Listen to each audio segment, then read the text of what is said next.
Assalamualaikum. Dear student, welcome back to the channel RH Chemist. In this lecture, we will study about the next topic related to the significant test. That is basically the Q test, and actually it is basically the outlier test. अब basically ये जो outlier test है, सबसे पहले तो ये जानना ज़रूरी है कि आउटलायर से क्या मुराद है और आउटलायर टेस्ट हम इसको क्यों कहते हैं।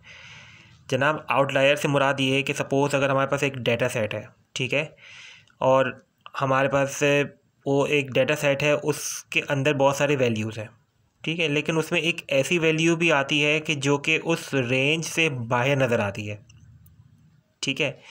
अब वो वैल्यू उन तमाम जो बकिया वैल्यूज़ हैं उनसे ज़्यादा भी हो सकती है, कम भी हो सकती है, ठीक है। सपोज़ फॉर एग्ज़ाम्पल अगर मैं कहूँ कि 10.1, 10.2, 10.3, 10.4 और एक वैल्यू ऐसी आती है जिसमें आपको नज़र आता है कि वो है 13.4।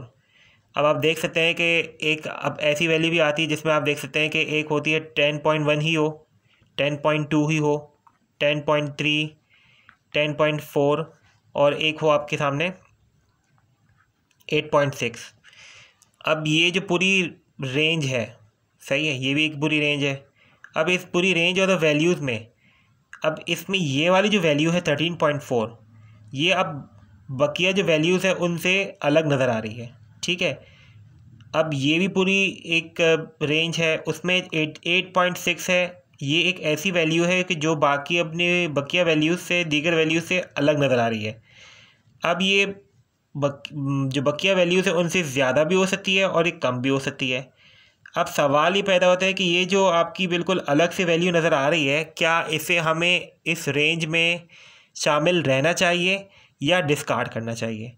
इसी तरह इसके लिए भी यही है कि 8.6 की जो वैल्यू है, क्या ये इनको बकिया वैल्यूज़ के साथ शामिल रहना चाहिए या इसको डिस्कार्ड कर देना चाहिए। इस चीज़ का फ़ैसला कौन करता है? हमारा करता है ये Dixon test, that is basically the Q test, ठीक है। ये क्यू टेस्ट एक ऐसा टेस्ट है जो कि हमें आउटलायर का फ़ैसला करवाता है कि वो जो एक ऐसी वैल्यू जो कि बकिया वैल्यू से थोड़ी अलग नज़र आ रही है, क्या उसे हमें डिस्कार्ड करना चाहिए या शामिल रहना चाहिए, ठीक है जनाब। तो इसका जो फॉर्मूला होता है वो क्या होता है क्यू एक्सपेरिमेंट का, वो है suspected value minus nearest value divided by largest value minus smallest value. ये सस्पेक्टेड वैल्यू वो वैल्यू है कि जो कि आपको बिल्कुल अलग नज़र आ रही है बकिया वैल्यूज़ से, और उस सस्पेक्टेड वैल्यू से जो बिल्कुल करीब करीब जो वैल्यू होगी उसको हमने रखना होगा, ठीक है, डिवाइडेड बाय लार्जेस्ट वैल्यू। तो अब उस पूरी रेंज में जो सबसे बड़ी वैल्यू कौन सी है वो रखनी होगी और सबसे छोटी वैल्यू कौन सी होगी वो हमें रखनी होगी, ठीक है जनाब। तो अब इसको हम लोग थोड़ा समझते हैं कि कंक्लूजन इसका क्या होगा। सपोज़ अगर हमारे सामने क्यू कैलकुलेटेड है, उसकी वैल्यू अगर ज़्यादा आती है क्यू टेबलेटेड के मुकाबले में, तो इसका कंक्लूजन ये आएगा कि उसका मतलब ये होगा कि हमें उस वैल्यू को, जो सस्पेक्टेड वैल्यू है, उसे हमें डिस्कार्ड कर देना चाहिए अगर तो क्यू कैलकुलेटेड ज़्यादा आया तो।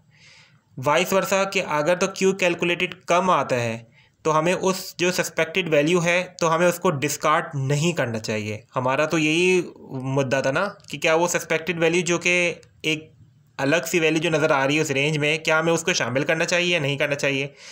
शामिल उस वक्त करेंगे कि जब आपका क्यू टेबलेटेड ज़्यादा होगा, और शामिल कब नहीं करेंगे कि जब आपका क्यू कैलकुलेटेड ज़्यादा हो जाए। Is that clear? सो समझ आया, ठीक है जनाब। अब हम इसको सवाल के ज़रिए समझते हैं कि किस तरह से इसको हम लोग वो करेंगे, ठीक है। एक following masses in grams were recorded in experiment to determine the average mass of the US money. ये बहुत सारी मासेस हैं, ठीक है। अब इसमें एक ऐसा मास भी होगा कि जो बिल्कुल अलग होगा, 3.6, 3.0, 3.0, 2.5, 3.0, 3.0, 3.0, आप देख सकते हैं 2.5 जो है बकिया वैल्यूज से बिल्कुल अलग नज़र आ रही है। अब फैसला करना है कि कि इस 2.514 को हमें डिस्कार्ड करना चाहिए या नहीं करना चाहिए डिस्कार्ड। तो इस चीज़ का फैसला कौन करेगा? क्यू टेस्ट करेगा, जो कि डायगसन टेस्ट है और आउटलायर टेस्ट है, सही जनाब। तो अब हमें क्या करना होगा कि इसको, इन तमाम वैल्यूज़ को हमें इंक्रीजिंग ऑर्डर में पहले रखना होगा, ठीक है। इंक्रीजिंग ऑर्डर में से मुराद क्या है? पहले कम वैल्यू फिर ज़्यादा फिर ज़्यादा फिर ज़्यादा फिर ज़्यादा फिर ज़्यादा। ये आप देख सकते हैं कि कम ज़्यादा ज़्यादा उससे ज़्यादा उससे ज़्यादा उससे ज़्यादा उससे ज़्यादा उससे ज़्यादा, इस तरह से हमें इसको पहले रख दिया, ठीक है। उसके बाद हमने फार्मूला अप्लाई किया। फार्मूले में आप देख सकते हैं कि सबसे पहले कौन सी वाली वैल्यू आएगी, कि जो कि सबसे पहले क्या होगा,